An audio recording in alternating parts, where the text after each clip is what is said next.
আসসালামু আলাইকুম, স্বাগত জানাচ্ছি নিউজ.কমের আন্তর্জাতিক সংবাদে। প্রথমেই জানিয়ে দিচ্ছি সংবাদ শিরোনাম। গাজায় ত্রাণ না ঢুকলে ইসরায়েল বিরোধী সামরিক অভিযান শুরুর প্রস্তুতি সম্পন্ন, হুঁশিয়ারি ইয়েমেনের। সিরিয়ার সামরিক স্থাপনায় ইসরায়েলের বিমান হামলা। যুদ্ধবিরতির আলোচনা পণবন্দীদের জীবন বাঁচানোর একমাত্র উপায়, হুঁশিয়ারি হামাসের। রাশিয়ায় ব্যাপক ড্রোন হামলা, শান্তি আলোচনার আগে উত্তেজনা চরমে। বিমানবন্দর থেকে পাকিস্তানের রাষ্ট্রদূতকে ফেরত পাঠাল যুক্তরাষ্ট্র। কুরুশকে আরও ৩ এলাকা উদ্ধারের দাবি রাশিয়ার। এতক্ষণ শুনছিলেন সংবাদ শিরোনাম। সম্পূর্ণ সংবাদ জানতে একটি লাইক দিয়ে পুরো ভিডিও দেখুন। সর্বশেষ সংবাদ পেতে চ্যানেলটি সাবস্ক্রাইব করুন। এবারে বিস্তারিত। গাজায় ত্রাণ না ঢুকলে ইসরায়েল বিরোধী সামরিক অভিযান শুরুর প্রস্তুতি সম্পন্ন, হুঁশিয়ারি ইয়েমেনের। গাজা উপত্যকায় ত্রাণবহর প্রবেশ করতে না দিলে ইসরায়েল বিরোধী হামলা শুরু করার যে চূড়ান্ত সময়সীমা ঘোষণা করা হয়েছিল তা আবার স্মরণ করিয়ে দিয়েছেন ইয়েমেনের হুথি আনসারুল্লাহ আন্দোলনের নেতা আব্দুল মালিক আল হুথি। তিনি হুঁশিয়ারি উচ্চারণ করে বলেছেন, গাজায় ত্রাণের প্রবেশ বন্ধ থাকলে সামরিক অভিযান শুরু করার প্রস্তুতি নিয়েছে ইয়েমেন। তিনি এর আগে তেল আবিবকে ৪ দিনের যে সময়সীমা বেঁধে দিয়েছিলেন তা শেষ হওয়ার একদিন আগে সোমবার এ হুঁশিয়ারি দিলেন। হুথি বলেন, ইয়েমেনের সশস্ত্র বাহিনী গাজাবাসী ফিলিস্তিনিদের সমর্থনে ইসরায়েল বিরোধী নতুন অভিযান শুরু করার জন্য সম্পূর্ণ প্রস্তুত রয়েছে।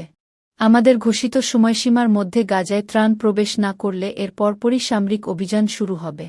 হুথি নেতা বলেন, গাজাবাসীর কাছে ত্রাণ পৌঁছে দেওয়ার জন্য ইসরায়েলের উপর চাপ সৃষ্টির দায়িত্ব সকল আরব ও মুসলিম দেশগুলোর এবং তাদেরকে এ দায়িত্ব পালনে এগিয়ে আসতে হবে।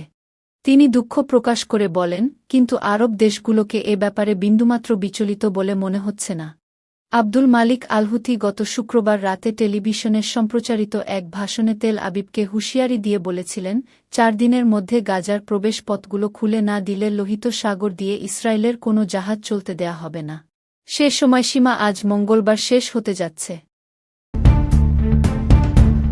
সিরিয়ার সামরিক স্থাপনায় ইসরায়েলের বিমান হামলা।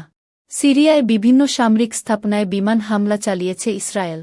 দেশটির দক্ষিণাঞ্চলীয় দেরা প্রদেশে চালানো এ হামলায় তাৎক্ষণিকভাবে কোনো হতাহত বা ক্ষয়ক্ষতির খবর পাওয়া যায়নি। মঙ্গলবার ১১ মার্চ এক প্রতিবেদনে এ তথ্য জানিয়েছে কাতার ভিত্তিক সংবাদ মাধ্যম আল জাজিরা। সিরিয়ান আরব সংবাদ সংস্থা সানা জানিয়েছে, সোমবার ১০ মার্চ রাতে রাজধানী দামেস্ক থেকে ১০৩ কিলোমিটার ৬৪ মাইল দক্ষিণে অবস্থিত দেরার উত্তরে ২টি শহরে হামলা চালানো হয়েছে, যাতে ধ্বংস করা হয় আসাদ সেনার বহু অস্ত্রাগার, কামান ও সাজোয়ায়ান। সংবাদ সংস্থার তথ্যের বরাতে জানা যায়, সিরিয়ার ক্ষমতাচ্যুত প্রেসিডেন্ট বাশার আল আসাদের সেনাসদস্যদের সামরিক ঘাঁটি লক্ষ্য করে এ হামলা চালায় তেল আবিব। বহুদিন ধরে ঘাঁটিগুলোর দখল নেয়ার চেষ্টা করছিল সিরিয়ার বিদ্রোহী গোষ্ঠী। যুদ্ধবিরতির আলোচনা পণবন্দীদের জীবন বাঁচানোর একমাত্র উপায়, হুঁশিয়ারি হামাসের। গাজা উপত্যকার বিরুদ্ধে নতুন করে যুদ্ধ শুরু করার হুমকিকে নিরর্থক আখ্যায়িত করেছে ফিলিস্তিনের ইসলামী প্রতিরোধ আন্দোলন হামাস। এটি বলেছে, ইহুদিবাদী ইসরায়েল যদি গাজায় আটক নিজের পণবন্দীদের জীবন বাঁচাতে চায় তাহলে যুদ্ধবিরতির আলোচনা হচ্ছে একমাত্র উপায়। হামাস সোমবার এক বিবৃতিতে বলেছে, ইসরায়েলি প্রধানমন্ত্রী বেনিয়ামিন নেতানিয়াহু সম্পূর্ণ ব্যক্তিগত ও রাজনৈতিক কারণে যুদ্ধবিরতি চুক্তির বাস্তবায়ন বাধাগ্রস্ত করার চেষ্টা করছেন। তার কাছে পণবন্দীদের মুক্তি কিংবা তাদের পরিবারবর্গের আবেগ খুব কমই গুরুত্ব পাচ্ছে। গাজা যুদ্ধবিরতি মেনে চলার ব্যাপারে নিজের প্রতিশ্রুতিতে অটল থাকার কথা পুনর্ব্যক্ত করে হামাস বলেছে, সংগঠনটি অবিলম্বে যুদ্ধবিরতির দ্বিতীয় পর্যায় নিয়ে আলোচনা শুরু করতে চায়, কিন্তু তেল আবিব পরবর্তী পর্যায়ের বাস্তবায়নে বাধা সৃষ্টি করছে। এর আগে সোমবারই হামাসের মুখপাত্র আব্দুল লতিফ আলকানু বলেছেন, যুদ্ধবিরতি নিয়ে কাতার ও মিশরের মধ্যস্থতাকারীদের পাশাপাশি মার্কিন প্রেসিডেন্ট ডোনাল্ড ট্রাম্পের প্রতিনিধির সঙ্গে দোহা বৈঠকে ছাড় দেয়ার মানসিকতা দেখিয়েছে হামাস। এখন মধ্যস্থতাকারীদের মাধ্যমে ইসরায়েলের পক্ষ থেকে কী জবাব আসে তার অপেক্ষায় রয়েছে প্রতিরোধ আন্দোলন। তিনি বলেন, দোহা বৈঠকে যুদ্ধের সমাপ্তি, গাজা থেকে সকল ইসরায়েলি সেনা প্রত্যাহার এবং এই উপত্যকার পুনর্গঠনের উপর জোর দেয়া হচ্ছে। রাশিয়ায় ব্যাপক ড্রোন হামলা, শান্তি আলোচনার আগে উত্তেজনা চরমে। মঙ্গলবার রাতে রাশিয়ায় ব্যাপক ড্রোন হামলা চালিয়েছে ইউক্রেন, যা ওয়াশিংটন ও কিয়েভের কর্মকর্তাদের মধ্যে গুরুত্বপূর্ণ আলোচনার কয়েক ঘণ্টা আগে ঘটে। যদি এই তথ্য নিশ্চিত হয়, তাহলে এটি রাশিয়ার বিরুদ্ধে ইউক্রেনের অন্যতম বৃহত্তম বিমান হামলা হবে ২০২২ সালে যুদ্ধ শুরুর পর থেকে। রাশিয়ার প্রতিরক্ষা ব্যবস্থাগুলো রাতভর ৩৩৭টি ইউক্রেনীয় ড্রোন ভূপাতিত করেছে, যার মধ্যে ৯১টি মস্কো অঞ্চলে গুলি করে নামানো হয়েছে বলে জানিয়েছে রাশিয়ার প্রতিরক্ষা মন্ত্রণালয়। রাষ্ট্রীয় সংবাদ সংস্থা তাসের বরাতে এই তথ্য প্রকাশ করা হয়েছে। প্রতিবেদনে বলা হয়েছে ২০২৫ সালের মধ্যে এটিই সবচেয়ে বড় ড্রোন হামলা। রুশ প্রতিরক্ষা মন্ত্রণালয়ের বিবৃতিতে বলা হয়েছে, গত রাতে ৩৩৭টি ইউক্রেনীয় ড্রোন গুলি করে নামানো হয়েছে, এর মধ্যে মস্কো অঞ্চলে ৯১টি, কুরস্ক অঞ্চলে ১২৬টি, ব্রায়ানস্ক অঞ্চলে ৩৮টি, রিয়াজান অঞ্চলে ২২টি, কালুগা অঞ্চলে ১০টি, লিপেটস্ক ও ওরিওল অঞ্চলে ৮টি করে, ভোরোনেজ অঞ্চলে ৬টি এবং নিজনি নভোগোরদ অঞ্চলে ৩টি ড্রোন ভূপাতিত করা হয়েছে। রাশিয়ার রাষ্ট্রায়ত্ত গণমাধ্যম তাস জানিয়েছে, মস্কোতে একটি বহুতল ভবন ক্ষতিগ্রস্ত হয়েছে, যেখানে ধ্বংসাবশেষ পড়ে। মস্কো অঞ্চলের গভর্নর আন্দ্রেই ভোরোবিয়েভ জানিয়েছেন, রাজধানীর বাইরে অন্তত একজন নিহত হয়েছেন এবং বেশ কয়েকটি ভবন ক্ষতিগ্রস্ত হয়েছে। ড্রোন হামলার কারণে মস্কোর ডোমোদেদোভো, শেরেমেতিয়েভো, ভনুকোভো ও ঝুকোভস্কি আন্তর্জাতিক বিমানবন্দরের কার্যক্রম সাময়িকভাবে স্থগিত করা হয়েছে।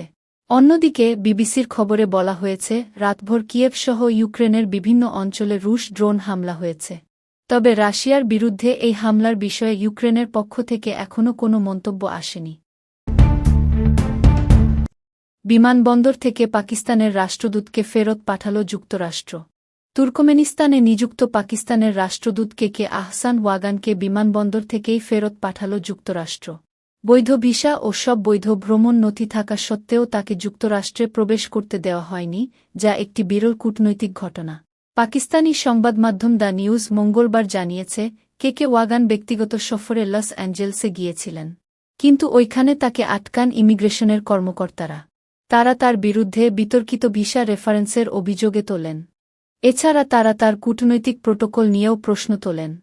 তবে ঠিক কোন বিষয়টি নিয়ে প্রশ্ন তোলা হয়েছে সেটি স্পষ্ট নয়।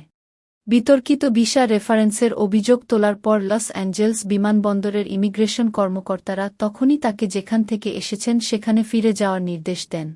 এ ব্যাপারে পাকিস্তানের পররাষ্ট্রমন্ত্রী ইশহাক দার এবং অন্যান্য উচ্চপদস্থ কর্মকর্তাদের অবহিত করা হয়েছে।